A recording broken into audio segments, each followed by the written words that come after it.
네, 지금 이 시간부터는 김관우 계명대 교수, 김태현 변호사와 함께합니다. 어서 오세요. 네, 안녕하세요. 새해 벽두부터 이낙연 더불어민주당 대표의 입에 관심이 쏠렸습니다. 사면론을 꺼내들었습니다. 어떤 내용인지 들어보고 가겠습니다. 국민과 함께 전진해야 합니다. 그러자면 사회 갈등을 완화하고 국민 통합을 이루어야 합니다. 신년 인터뷰에서 전직 대통령 사면 말씀하셨는데요. 적절한 시기에 대통령께 건의드릴 생각입니다. 자, 사면론을 꺼내들었습니다. 전국이 아주 블랙홀처럼 여기에 다 몰리는 그런 모양새인데요. 오늘 보니까 민주당 내에서도 이렇게 반발이 없지 않은 것 같습니다. 그런 상황에서 이낙연 대표 오후 2시에 최고위부터 먼저 만나서 설득 작업에 들어가는 것 같은데 이 민주당 내부 상황은 좀 어떻게 봐야 됩니까? 민주당에도 이견이 발생을 할 거고요. 지금 야당에서도 마찬가지입니다. 이게 두 전직 대통령을 구속한 사람이 윤석열 검찰총장이기 때문에 지금 어떻게 보면 야당에서도 윤석열 총장에 대한 지지가 많은 상황이잖아요. 네. 그 안에서도 이제 사실은 이 사면론은 윤석열 총장을 거부한 하나의 어떤 명분으로도 활용되기 때문에 그쪽에서도 분열 양상이 날 수도 있고 민주당은 민주당대로 분열의 가능성이 매우 높다. 왜냐하면 지금 이것은 과거로 우리가 좀 돌아갈 필요가 있어요. 그러니까 전두환 노태우 씨를 김영삼 전 대통령이 김대중 전 대통령과 상의해서 사실 사면합니다. 네. 그때 당시에 사실 목적이 국민 통합이고 사회 통합이었는데 예. 그렇게 해서 그러면 사회 통합이 이루어졌느냐? 지금까지도 굉장히 부정적 그런 흐름이 굉장히 많거든요. 네. 그러니까 여권에서는 그런 어떤 과거의 경험을 바탕으로 한다면 지금 이 시점에서 사면한다고 해도 국민 통합에 기여할 부분이 크지 않을 수가 있다. 그리고 특히나 뭐냐면 지금 이명박 전 대통령 같은 경우는 사면을 지금 하기 이전에 이미 죄를 확정이 된 상황이에요. 그러니까 박근혜 전 대통령은 1월 14일 날 확정이 되니까 재상고심 선고를 앞두고 있죠. 그때부터가 이제 사면의 대상이 되는 거죠. 네. 문제는 이명박 전 대통령이 그 대법원의 판단을 공정하지도 정의롭지도 않다.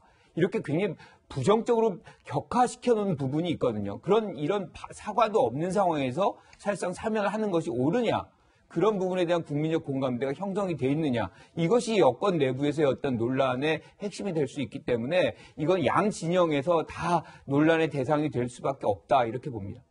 네, 사실 이낙연 대표는 지난달 이제 문재인 대통령과 독대를 한 것으로 전해지는데 이제 그래서 이 사면론이요, 변호사님. 네. 이제 이낙연 대표 혼자만의 이런 생각이 아니라 어떻게 좀 문재인 대통령과 사전에 좀 교감이 있었지 않을까 하는 얘기들이 나와요. 어떻게 보세요? 저는 교감이 있을 거로 봐요. 네. 다만 이제 교감의 정도가 문재인 대통령 알겠으니까 내가 할 테니까 먼저 해보쇼 이건지 그냥 뭐 답을 주지 않은 상태에서 뭐 알겠다 이 정도인지 모르겠지만 이걸 청와대와 교감이라서 꼭 이제 뭐 승인을 얻었다는 건 아니지만 네.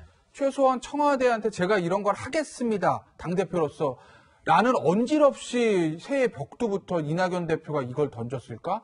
지금 여당에서 가지고 있는 대통령의 힘, 그리고 대통령의 지지도, 즉 여당의 지지율보다 대통령의 지지율이 더 많이 나오는 지금 상황에서 여당 대표가 이거를 청와대에서 아무런 언질 없이 혼자 독자적으로 하긴 저는 쉽지 않다고 봅니다. 다만 문재인 대통령이 완전히 승낙을 했는지 아니면 듣고 그냥 알겠으니까 한번 해보쇼 정도만 했는지까지는 모르겠습니다만 결국은 이제 키는 문재인 대통령 쥐고 있는 거예요.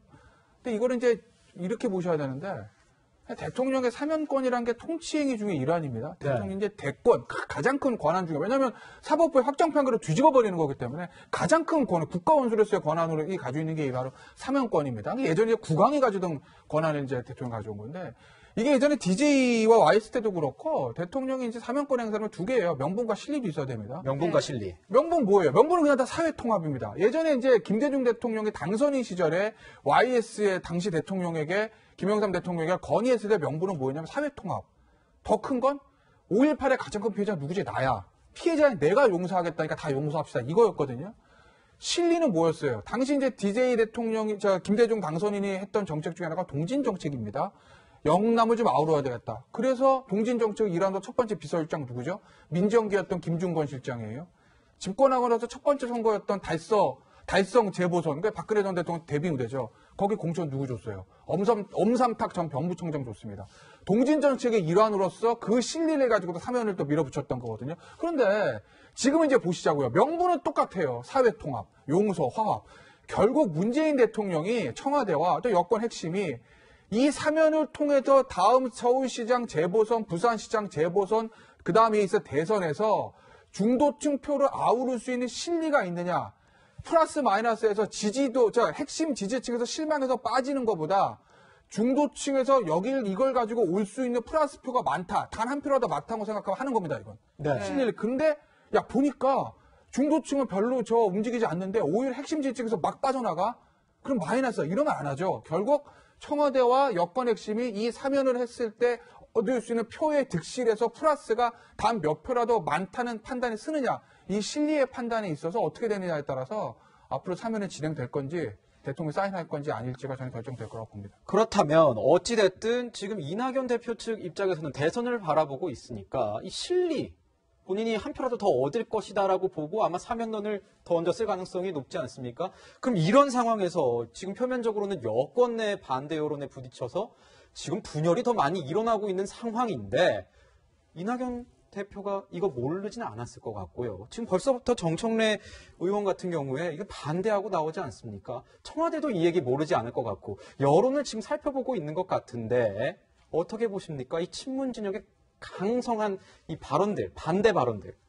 일단 이낙연 대표 입장에서는 두 가지를 좀 고려했을 것 같습니다. 앞서 김태현 변호사가 말한 실리에서 저는 큰 선거가 지금 2번 남았는데 하나가 이제 다가오고 있는 서울시장, 부산시장 재보궐이고 그 다음이 대선입니다. 네. 그런데 이낙연 대표 입장에서는요. 이번 이 재보궐 선거에서 승리하지 못한다면 그러니까 최소한 서울시장을 놓쳐주게 된다면 서울시장을 국민의힘에게 주게 된다면 대선으로 가는 길이 거의 막히는 거나 다름이 없어요. 이미 대선이 시작됐다. 그렇기 때문에 본인은 대선 직전에 이 사면 카드를 써서 중도층의 어떤 사회통합 카드를 쓰는 게 지금 시점에서는 사실 서울시 선거를 지킬 수 있다는 보장이 점점 없어지고 있기 때문에 너무 먼 미래의 일이 되어버리는 것이죠. 일단 이 카드가 통해서 어느 정도 이 사회통합 메시지가 중도층이나 무당층에게 공략이 된다면 이 서울시장 재보궐에서 이기는 게 이낙연 대표 입장에서는 훨씬 더 급한 부분이기 때문에 문재인 대통령과 청와대에게도 이런 메시지를 먼저 냈을 가능성이 있다고 보고요. 이 실리가 단순히 중도층의 표만을 가져오는 것뿐만이 아니라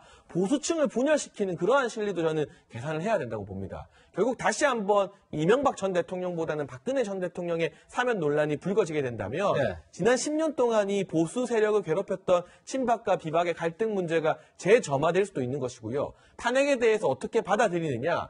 유승민 전 의원이 탄핵의 강을 넘자고 했지만 사실 그 강을 넘다 만 게 현실 아니겠습니까? 그 부분이 다시금 또 대두될 수 있다는 점이 어떻게 보면 여권이 취할 수 있는 실리인 것이고 또 한 가지 두 번째 부분은 이낙연 대표가 그동안 뉴스의 중심에서 너무 많이 비껴나가 있었습니다. 특히 추미애 장관과 윤석열 총장의 갈등 국면에서 이낙연 대표의 리더십이 거의 보이지 않았었거든요. 다소간의 친문 지정이나 강성 지지층의 반발이 있더라도 이 차제에 본인이 확실한 대권 주자이자 당 대표로서 존재감을 드러내고 이슈의 중심에서 이 문제를 리딩하게 된다면 네. 약간의 노이즈를 감수하고서라도 본인의 존재감을 다시 한번 부각시킬 수 있는 그런 계기가 될 수 있다. 결과적으로는 이낙연 대표가 정치적 승부수를 던진 것으로 해석이 됩니다. 네, 이런 여러 가지 상황 속에서요, 결국에 이제 문재인 대통령이 두 전직 대통령에 대한 사면을 한다면요, 교수님? 네. 시기는 언제가 유력하다고 보십니까? 아무래도 가장 국민적인 어떤 통합이 필요한 그런 시점이 가장 중요할 텐데 우리가 통상 많은 대통령들이 8.15 때 사면을 아주 대거 아주 큰 규모로 하는 경우가 있습니다. 그래서 네. 저는 만약에 문 대통령이 이 두 전직 대통령을 사면한다면 그 시기에 맞출 가능성이 있다. 그래서 그게 이제 만약에 4.15 총선, 4.15 총선이 아니죠. 지금 보선의 어떤 전에 한다. 그러면 네. 정치적인 효과를 보려고 하는 그런 목적 아니냐. 뭐 이런 의심을 살 공산이 굉장히 크기 때문에 예. 그거를 이제 다 사실 불식시키고 오히려 국민들의 조금 더 호응을 얻는 그런 장면이 나온다면 그건 8.15 광복절에 어떤 맞춰서 특사가 이루어질 공산이 크다고 보는 것이고요. 저는 그 부분에 대해서는 문 대통령도 어느 정도 필요성을 인지하고 있다고 생각을 해요. 네. 왜냐하면 이제 이 두 전직 대통령이 문 대통령 집권기에 지금 구속이 된 부분이고 결자 해지라고 어떤 형태로든 지금 이 정부 내에서 문제를 해결하고 가는 것이 후임 정권이 그게 뭐 정권 교체가 되건 정권 유지가 되건 간에 부담을 덜어주는 것이기 때문에 지금 문 대통령도 이런 사면론이 어떤 방향으로 흐르는지 그 부분을 좀 보고 싶은 그런 필요성도 있었기 때문에 그런 것이 아마 이낙연 대표와 문 대통령과의 어떤 교감 속에서 흘러나가는 거 아닌가 뭐 이런 추측을 해보는 거죠. 네, 지금 여권에서는 아까도 잠깐 화면으로 보셨겠지만 정청래 의원 같은 경우에는 5대 불가론을 이렇게 보이면서 이 표현을 하면서 이 반대를 하고 있는 상황입니다. 사법적 정의는 자 읽어볼까요? 네, 첫 번째부터 재판이 끝나지 않았다. 편법적으로 해서는 안 된다. 그렇기 때문에 사과를 하거나 용서를 구한 적도 없다. 이 교수님께서 말씀해 주신 내용이 있고요. 이 촛불국민은 도대체 그러면 뭐가 되냐. 그리고 이 이명박 박근혜에 대한 사면은 특정인 누가 제기한다고 되는 문제가 아니다. 이명박 박근혜 정권 때 드리워진 적폐가 아직 쌓여있고 그 적폐 청산 작업을 할 때다. 그래서 난 반댈세. 이렇게 얘기를 했고 또 우상호 의원 지금 서울시장 출마 선언을 한 의원이죠. 뭐라고 얘기했습니까? 사법적 정의는 사법적 정의대로 인정이 되고 촛불 국민의 뜻은 국민의 뜻대로 실현되길 기대한다. 반대한다는 의사를 밝혔습니다. 재보선 영향에 미칠 것이다. 이런 판단들이 다들 있는 것 같은데요. 어떻게 보십니까? 변호사님께서. 아니 여권의 이제 의원들 입장에서 보면 일단은 산토끼보다 집토끼 잡아야 되잖아요. 그러니까 지금 핵심 지지층들이 조금 이거에 대해서 반발을 하고 있는 상황. 어느 핵심 지지층이 다 그런지 아닌지는 알 수 없지만 일부 언론 보도 보면 지금 혹시 친문 여성 지지자들이 이용하는 게시판이라든지 또는 당원 게시판, 민주당 당원 게시판에서 여성 지지자들이 굉장히 이제 반대하는 목소리가 좀 있다는 것이거든요.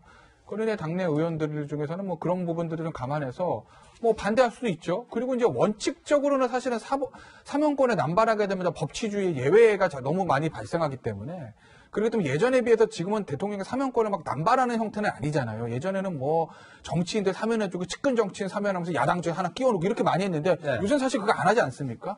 그래서 이제 사면권을 대통령이 많이 쓰지 않는 상황이고 법치주의 예외가 발생하는 거니까 원칙적으로 저는 반대할 수 있다고 봅니다. 그리고 아까 정청래 의원이 했던 반대하는 그 5가지 논거 중에서 제가 다 동의하는 건 아니지만 일부 논거는 저도 그럴 수 있겠다라는 수긍이 가는 논거들도 있어요. 네. 그러니까 어찌됐든 간에 원칙은 그럴 수는 있지만 중요한 건 결국 이제 문재인 대통령의 판단이거든요. 아까 제가 말씀드렸던 명분과 실리를 다 잡을 수 있는 대통령의 이 정치 행위. 이걸 대해서 청와대가 할 것이냐 안 할 것이냐에 대한 이제 판단의 문제고 결국은 이 사면이라는 거는 이번에 서울시장 선거 앞두고뿐만 아니라 이번에 무산되더라도 1년 후면은 이제 대선 국면이잖아요. 내년 대선 3월이 있을 거니까. 대선 국면에서 또는 대선에서 당선인이 결정이 되고 새 정부 출범하고 하는 5월 전에 내년 봄 전에는 어떤 형태로든지 이거 결론에 날 수밖에 없을 거예요. 왜냐하면 이 대통령 전직 대통령 두 사람을 적폐 청산이 뭐니 어쩌고 저쩌고 해도 이게 지금 징역 30년, 20년씩 계속 두는 거 이거 갈수록 부담될 수밖에 없는 것이거든요.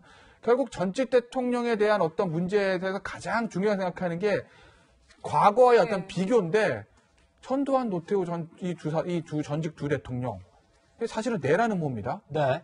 무기징역이고 징역 그랬어요. 근데 사실은 들어가서 구치소 산 기간이 토탈 22년이 채 안 되거든요. 그런 것과 비교해 봤을 때 2년이 채 안 된다는 거죠. 예, 2년이 채 안 돼요. 구속될 때부터 이제 사면에 나올 때까지. 그럼 내라는 음모를 했던 광주에 탱크를 가지고 밀어붙였던 두 사람도 2년 만에 나왔는데 이명박 박근혜 전 대통령의 쥐운죄가 아무리 크다 하더라도 4년 5년씩 거기 두는 게 과연 이게 맞나? 라는 얘기는 계속 시간이 지나면 지날수록 생길 수밖에 없기 때문에 누군가는 어떤 적절한 타임에 그 고리를 끊어야 되거든요. 그게 이번에 안 되면 1년 후에 차기 대선 전국에서 그때도 안 되면 아마 새 정부 출범하고 초기에는 어떤 형태로 저는 결론이 날 거라고 봅니다. 이 문제에 대해서.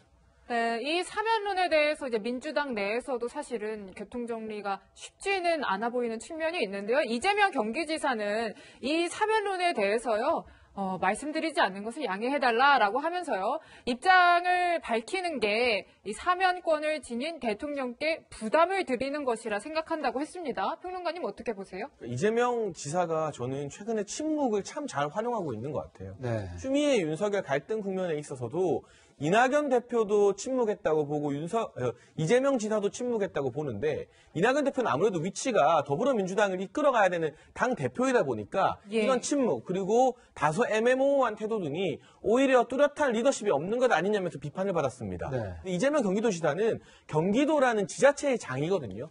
그렇기 때문에 사실 중앙 정치의 여러 갈등 문제에 대해서요, 말해도 좋지만 말 안 해도 상관이 없는 위치입니다. 그런 지자체장이라는 이 중앙 정치에서 한 발짝 비껴나간 지금의 입지가 이재명 지사에게는 상당히 많은 득이 되는 것 같고, 추미애 윤석열 갈등에 있어서도 마지막에 윤석열 총장의 징계가 집행정지 인용되고 난 이후에야 입장을 밝혔지만, 그때도 윤석열 총장 탄핵 논란은 선을 그으면서 신중한 태도를 보였습니다. 그리고 이번 사면론과 관련해서도 이건 문재인 대통령의 영역이다라고 선을 긋는 것은 사실상 지금 반발하고 있는 당내의 친문 세력들에게 나는 대통령의 권위와 권한을 존중하겠다는 일종의 이 유화적인 메시지로도 읽힐 수도 있는 것이고, 민감한 문제에서 한 발을 빼는 모습으로 보여지거든요. 최근에 각종 여론조사에서 이낙연 대표가 조금 고전하는 데 반해서 이재명 지사 같은 경우는 지지율 측면에서 나쁘지 않은 효과를 보이는 것도 이러한 침묵을 적재적소에 잘 활용하는, 과거에는 무슨 이슈가 불거지면 이 불도저처럼 밀어붙였던 이재명 지사의 정치력이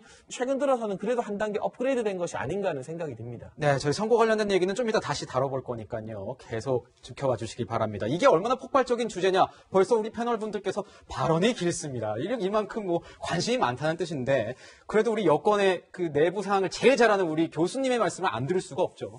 아니, 뭐, 여권의 내부 사정을 잘하는 건 아니고요. 그러니까, 이재명 지사가 지금 이렇게, 대통령의 사명권을 존중해서 침묵을 지킨다. 이렇게 언급하는 것은 본질은 아닌 것 같다는 생각이 좀 들어요. 이게, 대통령의 사명권이 아니라 다른 얘기도 뭔가 자신의 원칙에 어긋나다 생각하면 분명히 어떤 얘기를 했을 거예요. 그런데 지금 이 발언을 한 사람이 이낙연 대표고, 이낙연 대표는 본인의 대선 잠재 경쟁자거든요. 예. 아마 제 생각엔 지금 이재명 지사는 이 사면론에 대해서 부정적일 겁니다. 얘기를 꺼내는 순간 각이 서지고 당대표를 공격하는 장면이 나올 수 있는 것이고, 당을 분열시킬 수 있는 그런 효과가 발생될 수 있기 때문에 이런 부분은 흐름을 보면서 좀 신중하게 접근하지 않나, 그런 해석이 좀 더 적절하지 않을까 해서 발언 기회를 요청한 겁니다. 네. 변호사님, 이게 보면은 국민의힘 또 봐야 될 것 같아요. 당 차원에서 어떤 공식 논평도 내지 않고 있습니다. 아까 송찬욱 기자가 전했지만, 대통령의 사면권에 대해서 야당 대표가 왈가왈부 하는 거는 뭐 이건 예의가 아니고 내 영역도 아니다, 이렇게 얘기를 하고 있어요. 근데 저는 궁금한 거, 박근혜 대통령 관련된 이슈가 이번만 나온 게 아니고 총선 전에도 그 친필 편지도 나오고 이러지 않았었습니까? 근데 그때 그렇게 많은 영향력이 있었는지는 다들 의문표를 달하고 있어요. 이게 이번 사안 좀 그분 다를 수 있겠지만, 네, 그러니까 사면은 크게 뭐 영향 미칠까요? 아까 이제 여당에서 보는 이제 대통령과 여당 지도부의 핵심 지도부에서 보는 그 실리라는 측면에서 중도층 표를 아우를 수 있는, 이건 뭐 실리는 있지만 이걸 가지고 야권을 분열시킬 수 있다. 이 카드는, 이 요소는 저는 청와대에서도 전혀 고려 안 할 거라고 봅니다. 왜? 없어요? 분열시키고 말고 할 게. 이게 지난 총선 때 사실은 이 친박 강성으로 만드는 그 소위 말하는 태극기 부대라고 불릴 수 있는 여러 이제 세력들의 표가 저 총선에 영향을 끼쳤는데 전혀 없었습니다. 그리고 오히려 총선 때는 만약에 대구라는 특정 지역이 있고, 만약에 총선 전에 박근혜 전 대통령 사면돼서 대구를 돌아다녔다고 하면 대구에서 몇 석 건질 수 있었을 수도 있죠. 지역 선거니까. 근데 지금은 서울 선거고, 부산 선거고, 대선은 전국 단위 선거거든요. 그러니까 지난 총선에도 사실은 우리 공화당이니 뭐니 정광 목사 당인이 다 득표율 다 합쳐봐야 얼마 되지도 않아요. 그렇기 때문에 시간이 좀 더 지난 지금 상황에서 이걸 가지고 박근혜 전 대통령이나 이명박 전 대통령 사면 카드를 가지고 그 국민의힘이 분열될 거다? 이건 아마 청와대에서도 전혀 기대하지 않을 겁니다. 그리고 또 하나, 국민의힘이 예전같이 그렇게 뭐라고 그래야 되나요? 좀 정치적으로 지금 막 급하거나 미숙하진 않습니다. 제가 봤을 때는. 네. 지금 김종인 비대위원장의 그 톤이 전 제일 적절한 톤이에요.